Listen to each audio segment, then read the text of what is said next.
Bueno, ahora vamos a ver qué son los ángulos y cosenos directores.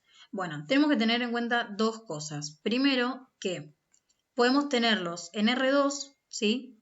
Es decir, cuando mis coordenadas son X e Y, o en R3, cuando mis coordenadas son X, Y o Z.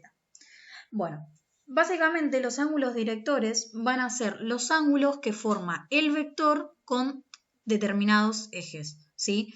Es decir, que en R2, si vemos este gráfico, los ángulos directores va a ser alfa, que alfa forma, ¿sí? Un ángulo justamente con el eje coordenado X, y beta, que lo forma con el ángulo Y. Al igual que en R3, vemos que alfa es el ángulo que forma el vector con el eje X. Entonces tenemos también alfa, el que forma con el eje Y también es beta, y por último tenemos el que forma con el eje Z, que es gamma. Bueno, entonces esos son los ángulos directores. Ahora, ¿qué son los cosenos directores? Bueno, los cosenos directores van a depender justamente de los ángulos directores, así que van a ser los cosenos de dichos ángulos. Entonces, si estamos separados en R2, el coseno de alfa va a estar involucrado, ¿sí? Si volvemos atrás, el coseno de alfa está involucrado con el eje X y tenía como variable la A, ¿sí? Entonces, para sacar el coseno de alfa va a ser esa A sobre el módulo de mi vector. ¿Por qué? Porque acuérdense que el módulo de vector sería esto, o sea, la longitud que mide mi vector. Entonces, lo que nos quedaría sería esto. Nosotros tenemos, donde esto es el módulo, donde de acá, esto mide A y esto es alfa. Por lo tanto, si aplicamos justamente trigonometría coseno, nos queda que el coseno de alfa va a ser el adyacente, que sería A, sobre la hipotenusa, que es el módulo, ¿sí?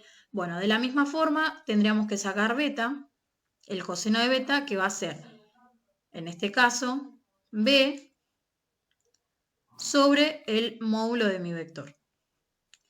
Y así también sería la misma forma para R3. La única diferencia va a ser que se suma un nuevo componente, ¿sí?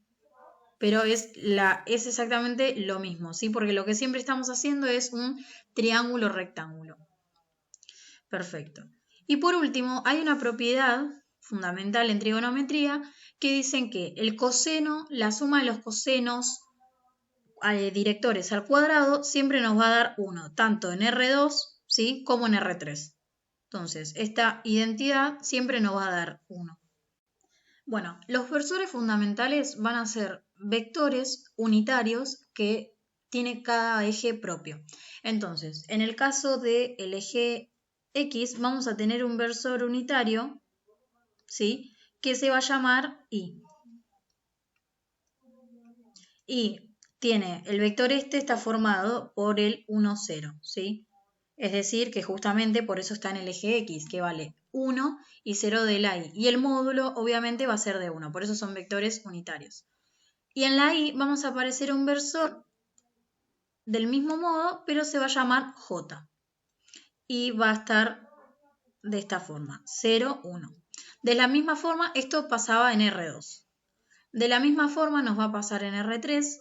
La diferencia obviamente es que se agrega el tercer componente, la Z. Entonces tenemos la Y, el versor Y, el versor J, ¿sí? Y aparece el versor K. La única diferencia que hay es que el versor Y, ahora como estamos en R3, va a ser de 1, 0, 0. El versor J va a ser del 0, 1, 0 y el versor Z va a ser 0, 0, 1. Estos versores van a ser fundamentales justamente a la hora de poder realizar cálculos y poder separarlos, ¿sí? Como vamos a ver a continuación. Bueno, la aplicación de lo que expliqué anteriormente nos sirve para lo siguiente. Cuando nosotros queremos poner un vector como una combinación lineal, ¿sí? Supongamos que tenemos este vector A1, A2 y A3.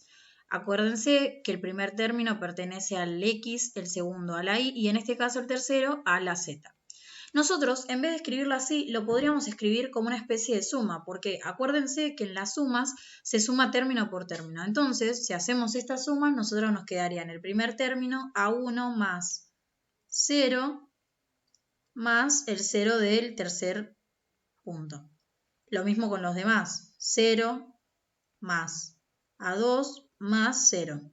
Y el último punto sería 0 más 0 más A3. De esta forma, nos fijamos que llegamos a lo mismo, ¿no? Entonces, esto, lo que escribimos acá arriba al inicio, es lo mismo que esto, ¿sí? Entonces, ¿cuál es la única diferencia? Que acá lo vamos a escribir como una suma y acá como un vector, como puntos. Bueno, como siguiente paso lo que hacemos es a cada uno de esos puntos sacamos como factor común, en el primer caso, por ejemplo, el A1. Si yo saco como factor común el A1, lo que me va a quedar entre los paréntesis va a ser 1, 0, 0, ¿sí? Porque es lo que, cuando yo saco el A1, ¿qué es lo que me faltaría para que me quede de esta forma? Hago lo mismo para los otros tres, ¿sí? Y con la explicación de antes, vemos que esto, el 1, 0, 0, es el versor I, el 0, 1, 0 es el versor J, y el 0, 0, 1 es el vector K. Por lo tanto, el vector este lo podemos escribir de la siguiente forma. A2J más A3 por el versor K, ¿sí? Entonces, lo que tenemos que saber ahora es que un vector yo lo puedo escribir así o lo puedo escribir como una especie de suma, ¿sí? Entonces, de este caso, yo sé, como sé que el versor I pertenece a la X, el J pertenece a la Y y el K pertenece a la Z, yo ya sé en realidad que esto lo que me está representando es, en esta forma está escrito, ¿sí? Así que son exactamente las dos cosas lo mismo. Bueno, ahora el concepto de punto medio. Si nosotros tenemos dos puntos cualquiera, en este caso tenemos el punto A, acuérdense que son puntos porque arriba no tengo la rayita, como en este caso el de abajo. Si tenemos dos puntos cualquiera, A y B, y nos piden que saquemos el punto medio de un vector o un segmento, acuérdense que cuando hablo de vector o segmento era lo mismo, ¿sí? Es decir, por ejemplo, nos piden el segmento, el punto medio de este vector o segmento AB. Lo que vamos a tener que encontrar va a ser el X medio, el Y medio y el Z medio.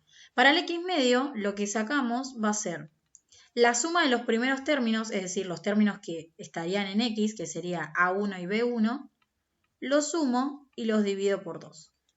Para sacar el Y medio exactamente hacemos lo mismo, ¿sí? Agarramos los que corresponden al Y, sería A2 más B2 dividido 2, y por último para el Z medio sería A3 más B3, ¿sí? Ya que corresponden al eje Z. A3 más B3 dividido 2.